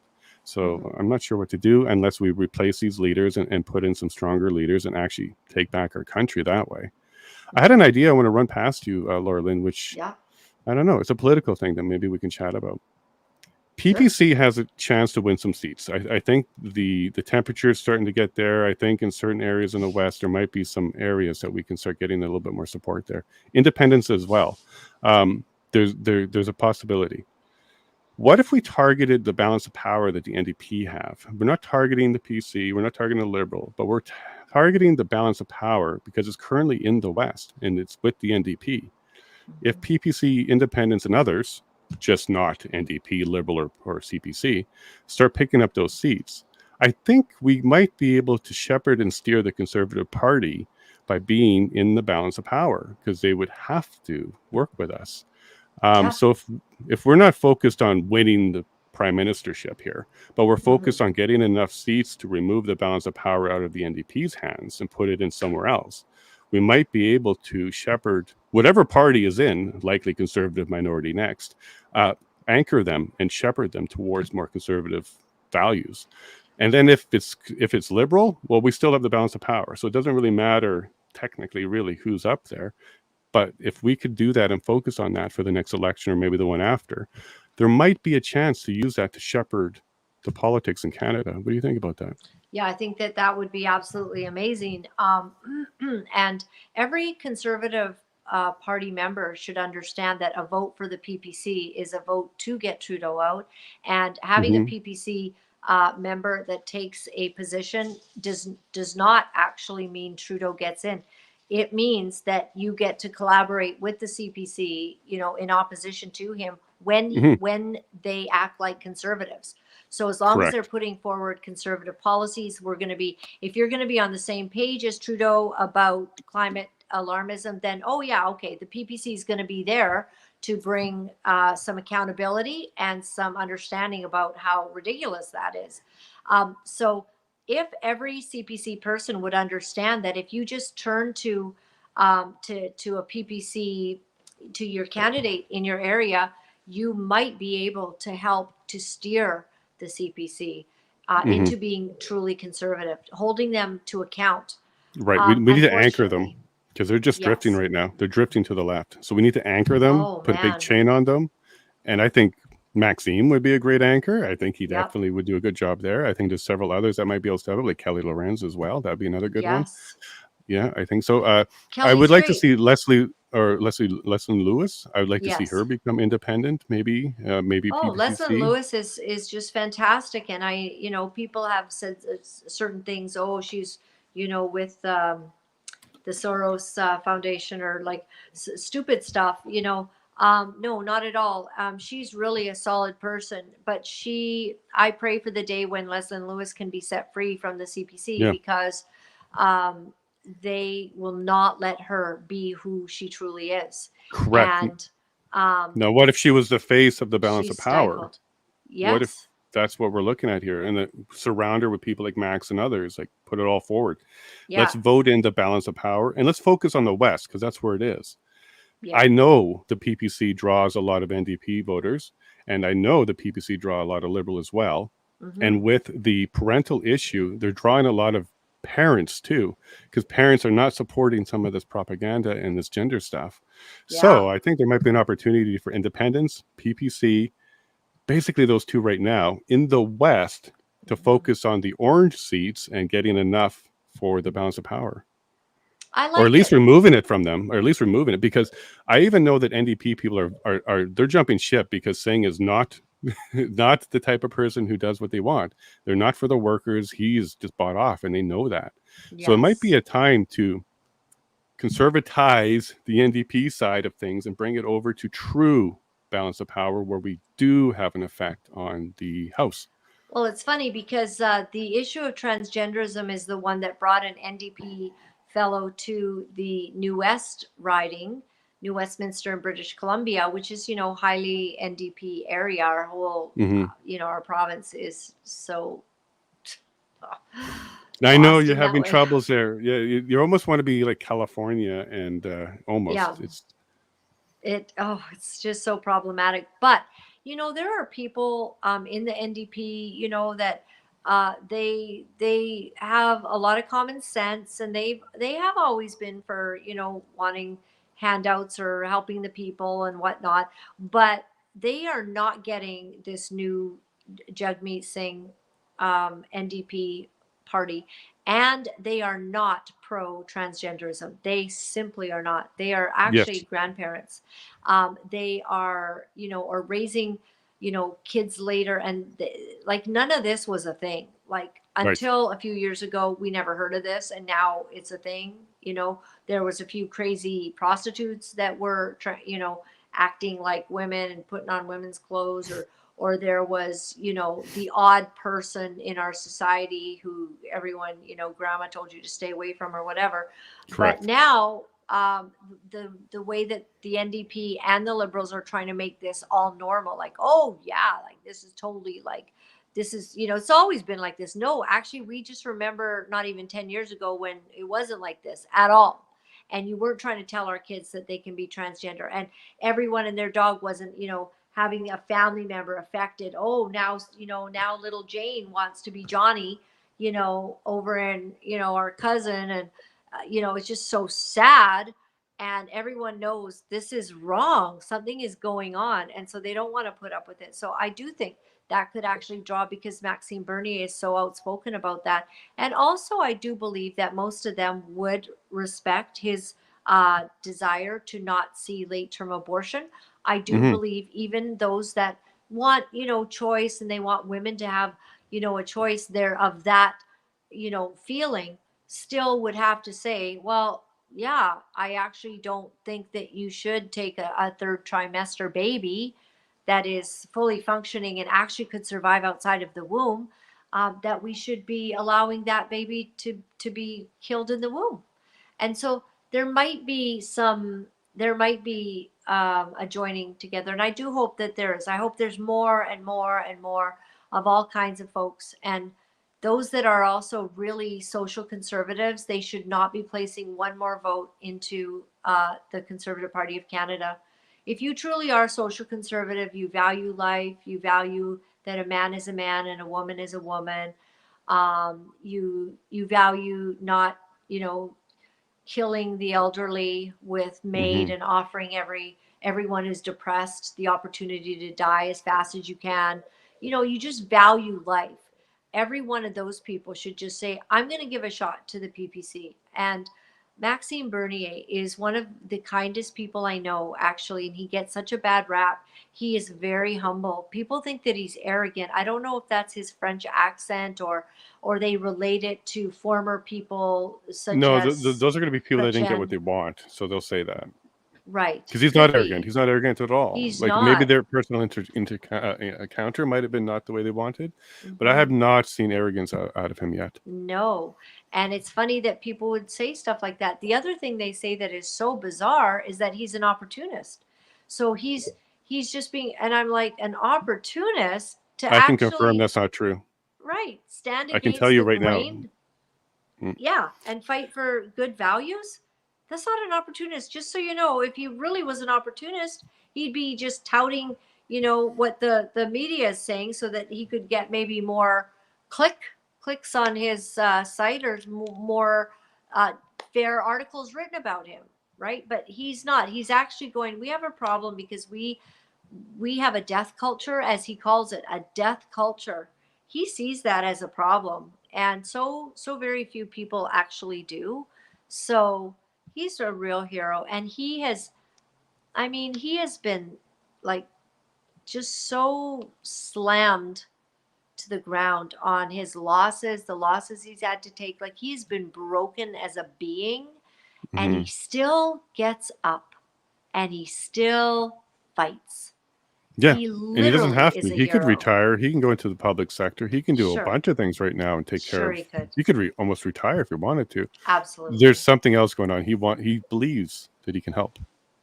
He loves Canada, and he believes it's a calling. I think he's supposed to do this, and to keep having fun in the midst of all of these losses. Like, he just loves it. His wife has said to him, why do you keep doing this? We could do something else. Like, because she doesn't like watching her husband It's not, hard.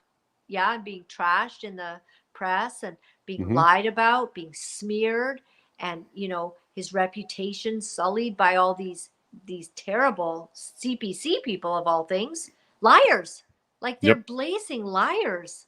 To paint him as a WEF, like Brandon Leslie in southern Manitoba, I didn't think I'd come away saying he's a liar. I thought I'd come away from this fight against the CPC saying, oh, well, they just have different goals. They're more woke, they're more left leaning. But to actually be able to say, you guys are blazing liars, including Pierre Poilievre, who stood up, came to the riding, which they've never sent a leader there before, because it was such a safe riding. And they sent Pierre Poilievre, and one of the things he said was that Maxime was, that he was a WEF guy, and all of that. Then he said Maxime supports hard drugs being legalized, and all of that. And I sat and talked with Maxime about all this, and he says he doesn't even know where he really got that. We do know that early on in the PPC, there was a fellow who was kind of high up, and he was working with him. You're trying to figure out where everyone is, and I know he kind of pushed for that. I do remember that, and I wasn't on board with that at all. But it was not Max. It was Hmm. not Maxime. And so I don't know where they get off just, using blazing lies. What we say about Pierre Poilievre is not lies. It's the truth. And he is very LGBTQ driven. He has Hmm. put Melissa Lantsman in there. Yep. And he promotes, with Bill C4, the, you don't want to tell your child not to transition, or like you're going to prison. Right. So what kind of stupidity have they engaged? Like, they've been such fools, like literally fools in the Let me CPC. let me touch on the C4 one for you, and hopefully Pierre can eventually hear this story. Are you familiar with Lois, the sterile Indian in Alberta? No. Okay. Well, there's a video that you should check on my stream with Donald Best. So search for this. He did a whole thing about this, interviewed Lois. So Lois is a born male, a native on the reserve. And at the age of 14, he was effeminate. So he had those traits. And he was watching Oprah, and Oprah had a transgender person on, and it was glorifying that entire thing big time. So Lois thought, oh, this sounds like a good idea. This is probably what I am. So at the age of 18, started that process. They accelerated the process by 2 years and got the whole bottom surgery done for him by the age of 20. When he woke up after the surgery, he knew immediately he made a mistake. They did not tell him any of the bad stuff, including having to put a foreign object into your body to create a cavity that isn't natural. And you have to force that there, and you have to keep that there, and it's an open wound. He didn't know that he'd be sterile. When he found all this stuff out, he immediately regretted it. So now he calls himself the sterile Indian. He's now applied for maids. He can't deal with this. Now, the big problem is the healthcare system's not providing him mental health care. Yeah. The healthcare system's not providing him detransition care, not even making it available because the C4 makes that illegal. You can't even consult about that. You can't even bring that up as a potential option for him. So now he is stuck with this mistake that he calls it a mistake because he believes he was just a transvestite, which means he enjoyed that world but didn't want to do the surgery part. But it was through the first Oprah and then through the whole, there's a 2-year program where they really indoctrinate you all the way through the surgery. They didn't tell him about the bad stuff. They didn't tell him about the complications, didn't tell him about the sterilization, and now not helping him anymore. And the only solution for him now is maids. Wow. That is tragic. Will he do an interview, Jason? He doesn't do podcasts. I've been trying. I'll put you in contact. Maybe if it's you, he will.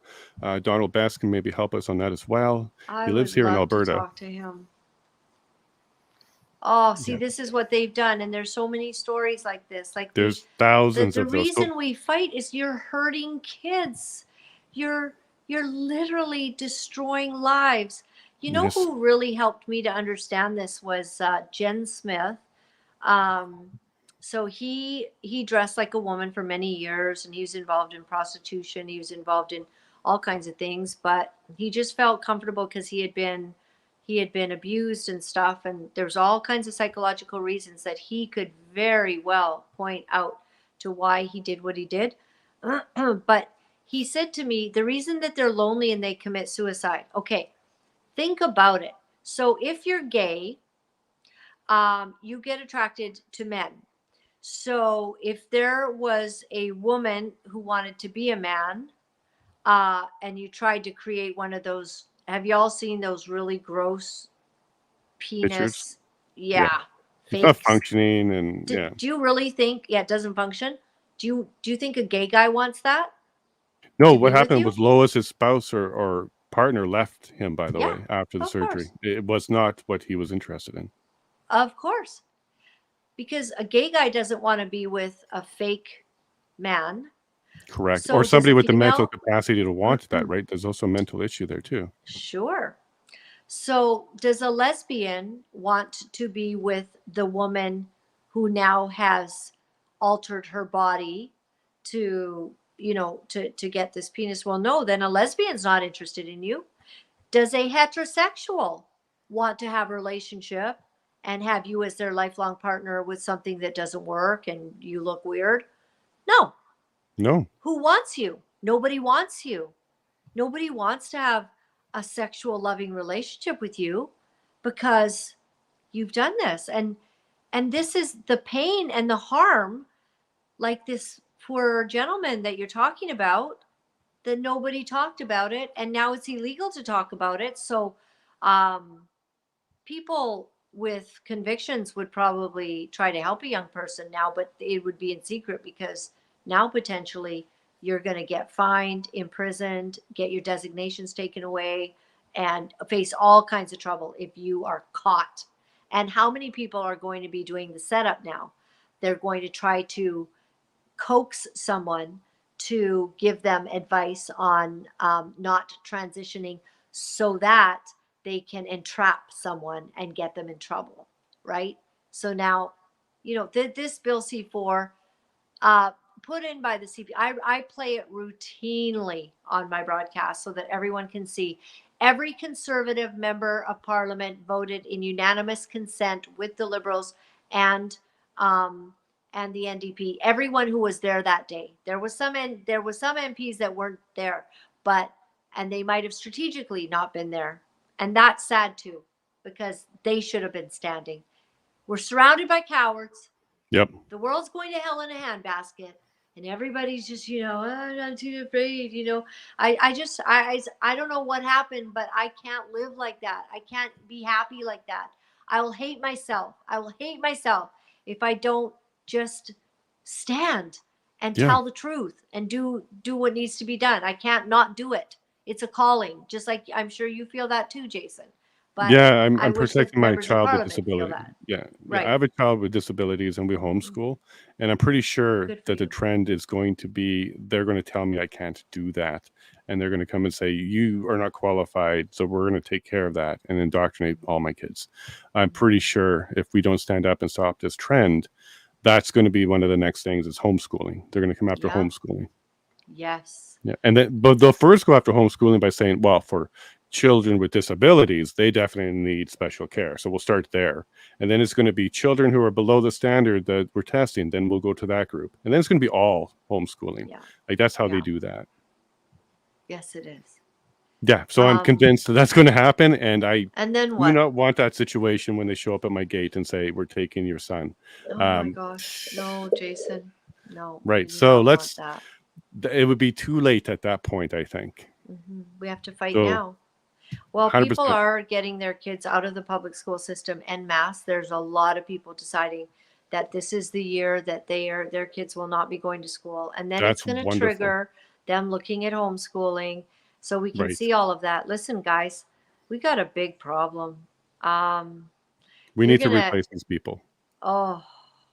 in very fast, very, Mhm. very fast. But here's the thing: Pierre Poilievre will not fight this for you. Pierre Nope, not Poilievre here. and the Nope. Conservative Party of Canada will not. Maxime Bernier will fight. He will fight against this woke agenda. He will fight it. He calls it the evil woke agenda. And he's a real hope in Canada. I wish more people saw it. And God help all of you if you're going to keep voting for the Conservative Party of Canada.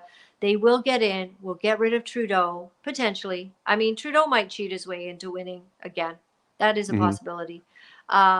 But if indeed we get Trudeau, Pierre Poilievre, he will not fight this agenda. He won't. He's already proven. They Yep. voted in Bill C4.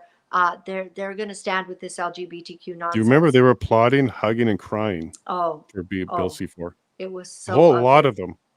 Yeah, I know. Now, was so Lois is ugly. not happy. Yeah. Lois would like that to be undone because Lois would get therapy to help him to detransition. Yeah, I no had one to will bring help him. I had to bring somebody from the US on. So Gabriel Clark was on my June 30th episode, which was the end of Pride Month. So we thought it was perfect to have this on. And it was all about detransitioning, the services in the States, the fight in the States, and how many children are being saved all the time. Because Yes. there's a path for that. There's a detransition path. There isn't one in Canada. Straight up. It's horrible. Straight up. And Now, parents better get wise. right. So what do you think about balance of power? Do you think we could? Do you think we could start chipping away at that NDP? Because if at least what we could do is break up the Liberal NDP power by taking some of those seats. And you're in BC, so there's a lot of orange around you. What about you? What about you starting to dust up and get out there and maybe It's take very one of those seats? interesting. So I ran for school trustee, and I put my name in on the last day you could get your name in, and that was back in 2019. And I did it basically as a stunt. Didn't think I'd get in, but I wanted to just be able to show up to all the debates with the kids' books on transgenderism and tell everyone. I didn't want to answer their questions. I just wanted to talk about SOGI, And I really made trouble for all of them. Some of them just hated me. It wasn't all that fun to walk into those meetings because they were publicly hating on me. And then the people that actually supported me, of course, they didn't necessarily want to be seen talking to me, but they voted for me. And I got Right. 15,000 votes running by myself in the Burnaby South, provincial Burnaby. district. Isn't that where Singh is? Yep. And then I ran against him and I did really well. I got 10.65% in the first, I was the very first candidate for the PPC, and we got 10.65. And we did that on the strength of my running against the SOGI agenda and all of that. Mm-hmm. And so that was fantastic. But people are not quite ready. They're so afraid. So we have a fear campaign going on. Get Trudeau out, get Trudeau out. People don't understand. Yeah, if you vote in a PPC, you're still going to get Trudeau out, because you'll sort of be like the NDP to the Liberals in a way. Like you'll be the Correct. balance of power to the CPC. Or, NDPs are going to come over and we'll help them out because we don't like Singh anyways. And it can definitely happen. But I talked to somebody recently, he's very knowledgeable, and he gave me bad news. He says he thinks it's got to be 2 more election cycles before the awakening, the true awakening, because many We'll of us take are that. awakened. Yeah. Yeah, we'll Yeah. take that. Like if we get 1 or That could 2 be in the 6 next one, years. Yeah, it could be 6, that's just in 7 time for years. 2030, because either we're going to be shepherded in Yeah. 2030 agenda at that point or not. Yes. So it might be just in time. We are going to have to fight, I also think some tough decisions around whether or not to run as PPC or independent have to be made. Believe it or not, I think independent has a little bit more draw, especially because you can draw all parties. You're not the purple. You're not the party. Right. Because there's people that just stay away from PPC because it's conservative or whatever. But so an do we have independent. anyone independent in right now? Is there? Well, there's 2, but they're not voted in. So one left the Conservative Party to become independent because he wasn't happy with, and by the way, he left because of Pierre's leadership win. He might be somebody we should be talking to. And then there's a Liberal one who got kicked out for doing bad things. So he's not somebody we should be talking to. But Laura-Lynn, I would love to see her do it. Like she could just declare independent right now and be the first one. And if she did that. Yeah, imagine if you were her. She's in a safe seat. She wants to get in the next time. So here's a good scenario is maybe when someone goes, you know what, I've had it. Like, I'm never going to be of any use, because honestly, every member of parliament, it's got to be a rough night to go to sleep every night, because you know that your values, they don't matter. You're not in a truly conservative party. You're not with people that care about the things you care about. So you are useless. You're getting a good paycheck and you want to get that retirement and everything. But if you are one of those people that has any kind of guts, what you might be able to do is go, this is my last hurrah. So I'm going to get in. And then I'm going to spend the next little bit making a lot of trouble and bringing up really good stuff and standing against the grain. And perhaps literally defecting to the PPC. That would be cool. I sent her a letter asking her to do that, by the way. Good for you. Good for you, Jason. Yeah. And I also put a letter out to the Bloc, and I said, look, you should become a national partner. Yeah. Bloc plus PPC everywhere else. Yeah. How's the Bloc on the, I don't really follow much of their stuff. So how are they on the transgender stuff? Like, I really don't know. I really don't know. But they're conservative enough, maybe. But there's not much you're going to get out of Quebec other than I Bloc. bet that handsome Mr. Bloc guy doesn't think a whole lot of dudes who are getting doesn't seem breasts. to be their thing. Yeah, no. I bet it's not. Yeah. I mean, so I wonder if Max sits down and says, look, we will leave Quebec, we will endorse you in Quebec, and you endorse us everywhere else, and we kind of work nationally. There might be something there. I like that, Jason. I don't know if I've ever said that to Max, because I've said pretty much every scenario that there is to Maxime Bernier. Like, I love to talk politics with him and to, think about what we can do. And I value his wisdom so much. I mean, he knew that he wouldn't win in Southern Manitoba. Like, we're going to have fun losing until we win. Right. Because we will win. And he says this, he goes, I will win. I just don't know when. And he's honest about it, because this is it's really sad the people of Southern Manitoba did not en masse understand what they had, what an opportunity to, they're so CPC, they had an opportunity, right? That would have been their second Louis Riel if they put him in. That would have been a big change right there in Manitoba. A big deal. And they couldn't do it, and they didn't. Really, I have words that I can't say about that. Well, the good news is we got next week, we got Kelly Lorenz, Calgary Heritage. He's running. So what's the date on that? Yeah, what's the 24th. Okay. It's Monday. Yeah, Monday. So like 3 so days away. this Monday. Oh, Yes. Yes. fantastic. Yeah, that's Yeah. why Mac's going to be there on Sunday. So that's awesome. I pray they have a wonderful time. Oh, he's going to be there Sunday? Well, I'm Yeah. trying to get Max to come down on Tuesday, which is the day after the election, to just stand at the courthouse and support the supporters. Now he's not comfortable with that. He's responded to me, but maybe you get into his ear and say, "Look, Max, we're comfortable enough that you don't have to declare they're innocent. You don't have to come out and argue, and it's certainly not a rally, and there's no speakers because that's illegal. We can't do that with some people there. But if he just showed up and shook hands and showed some support." And for the system, and he said, "Look, let's trust the system. Let's see where this goes. It's wrong what's happening here, but let's see where it goes." I think this wouldn't be a bad image for him, bad look. But at this stage, he's I declined think so that too. offer. I think the hardest part, okay, for a politician would be not knowing the true facts on who's guilty of what, because Sure. we've had so little information. But if Now, his concern was, he said he doesn't, because he wrote it to me. He goes, he's concerned about being politically involved in the legal system is a bad look. And I'm like, look, I'm not asking you to. I don't want you to go declare their innocence or anything like that. I just want you to shake Granny McKay's hand. I want you to shake the mother. I want you to shake the wife's hand. I just want you to let them know, so that the men know, well, Maxime Bernier supports the system enough that they should have a fair trial. That's where I would like him to be standing on this. Maybe get into his ear. We got some time. I'll be heading down to Lethbridge tomorrow, so I'll be down there for the week. I'll be at the courthouse the entire time. We'll be streaming. I'll likely be streaming live for Viva Fry, so I'll be his guy on the ground there. Nice. True North as well. So Harrison at True North is very interested in the story now. I spoke to him today at length. So I might be doing some True North correspondence for them as well. I want to talk to you about Rebel, though. Something's wrong there. Something's very wrong there. Rebel, I've reached out multiple times to multiple people that I know. They're not returning any of our communications.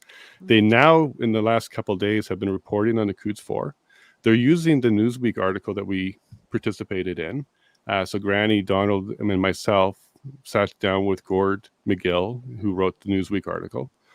Rebel is referencing the Newsweek article, but not mentioning Granny, not mentioning Donald or myself. They're just pulling out some of the nuggets that we researched and provided, and then creating their own stories about it. I want to highlight something to some people. Rebel have been saying for quite some time there's a media ban. This is why we're not talking. Rebel's been very open about that. We have an email from Ezra saying that. However, nothing's changed in the court, Laura-Lynn, in the last week, but yet Rebel is now reporting on it all of a sudden. They're reporting on it because we're breaking this open, where we're getting Newsweek, we're getting others to talk about it now. So they're now jumping on the bandwagon, which is good. Don't get me wrong. I want Rebel to report on this. But why are they not crediting the people who are involved in it? And they have not contacted us or the family to connect at all. True North is talking to us. They want to talk to the men. Viva Fry, I got the phone number from Viva Fry so he can talk to the men. These people want to communicate and deal with this, but not Rebel. It's kind of frustrating me because they put out another article right today, and it's still not referencing Granny or Donald's work or my work, and they're not contacting the family. We know this because we are the contact for the family. So this is funky. This is really funky. What do you think it is? Truckerlawyer.ca. Not a dime of that went to the men. That's what I think it is.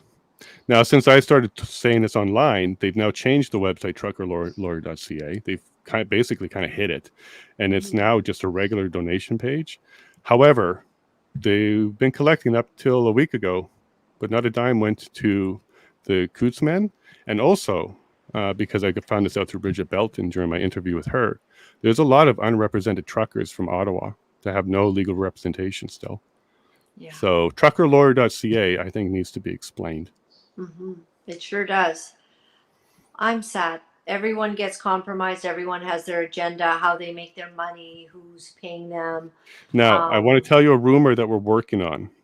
Yeah. Somebody called one of the lawyers' offices and either pretended to be or is Ezra, and saying the Democracy Fund and them are going to cover the fees.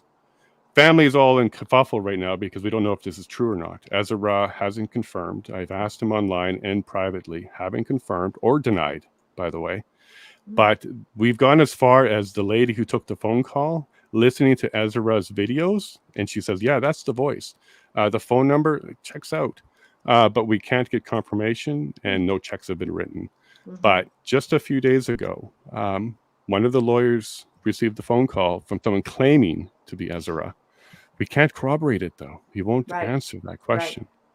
So we're thinking he's feeling the pressure. Maybe we're talking enough about the media ban, which doesn't exist. And maybe we're talking enough about trucker lawyer that he's maybe maneuvering some pawns to get himself as clean as he can. And then you've done your job. Yeah.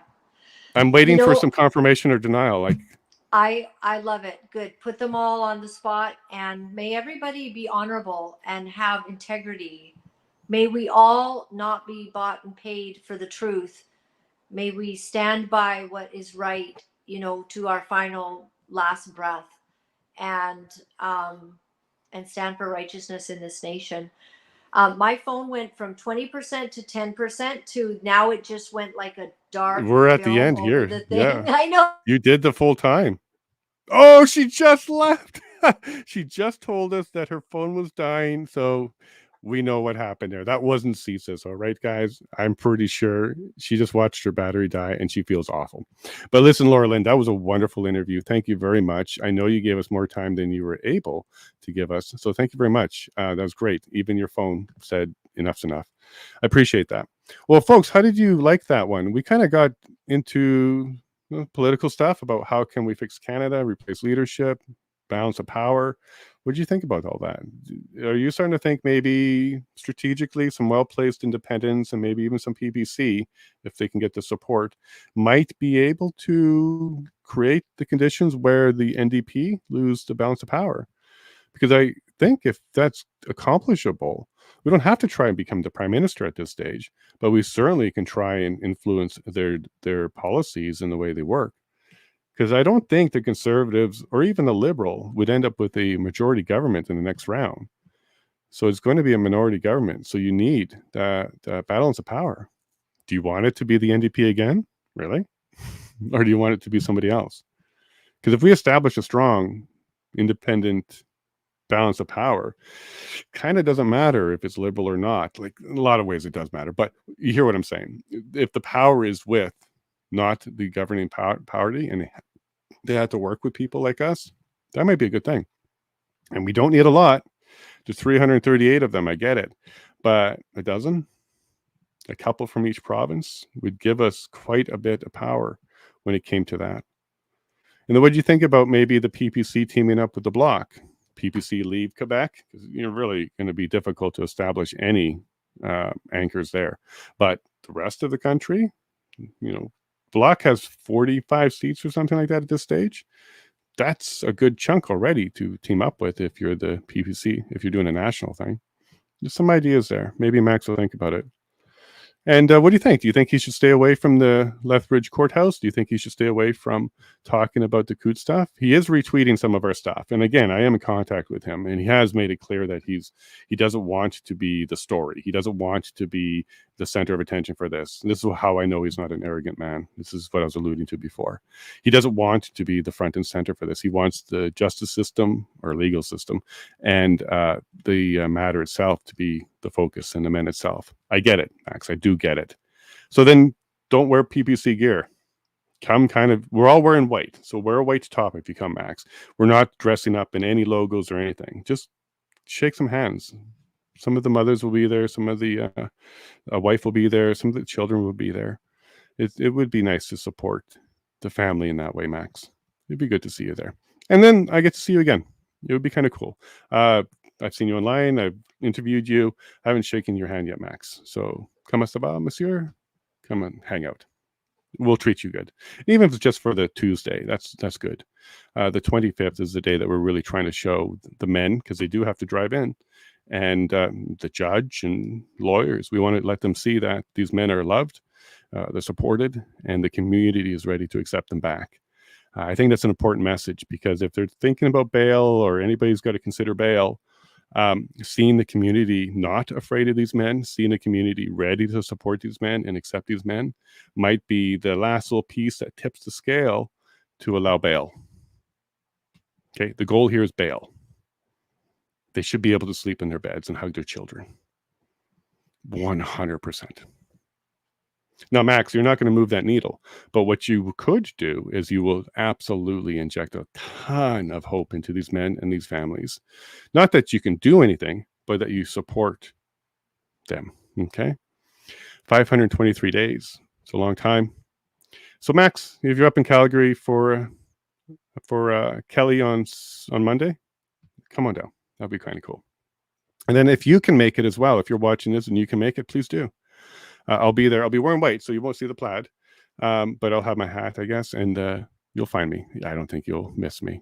I'll be there. I'm 6'3", so I kind of stand out in the crowd. And yeah, I think this was a good conversation because Laura-Lynn does have Max's ear, and Laura-Lynn is a highly respected person. And she got 10% in Sing's riding.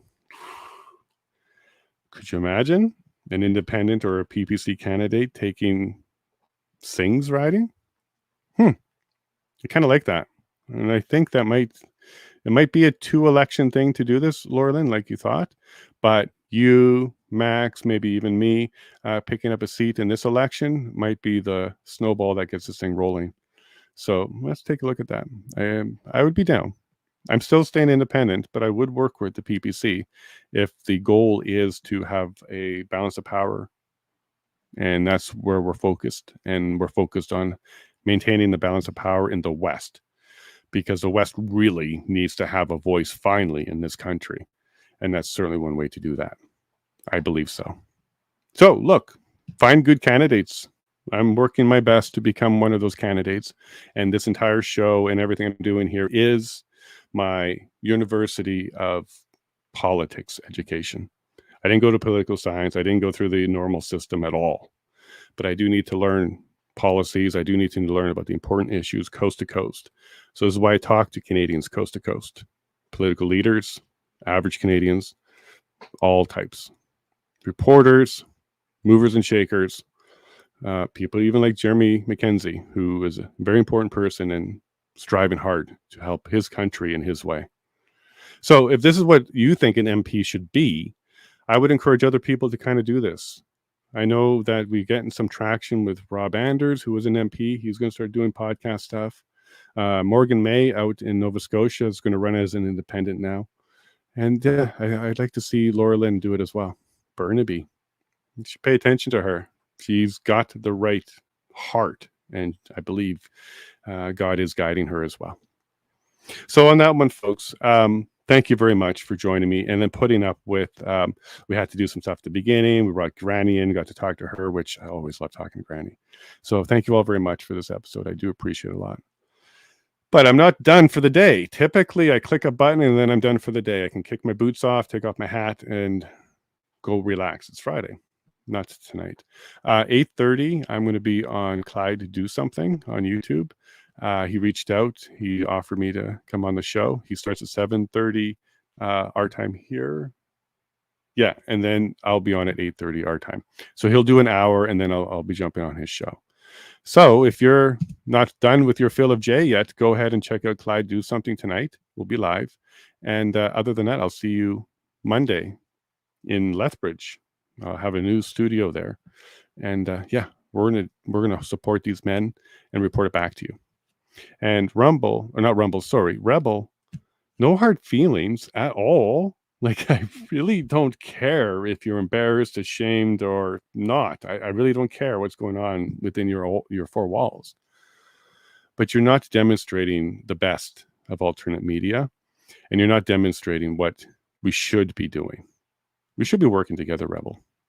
Don't be ashamed, and happy to. No hard feelings. So on that note, I love you all very, very much. And to the men, Chris, Jerry, Tony, and Chris, we're going to pray for you tonight, and we're going to remember you and love you. On that note, God bless.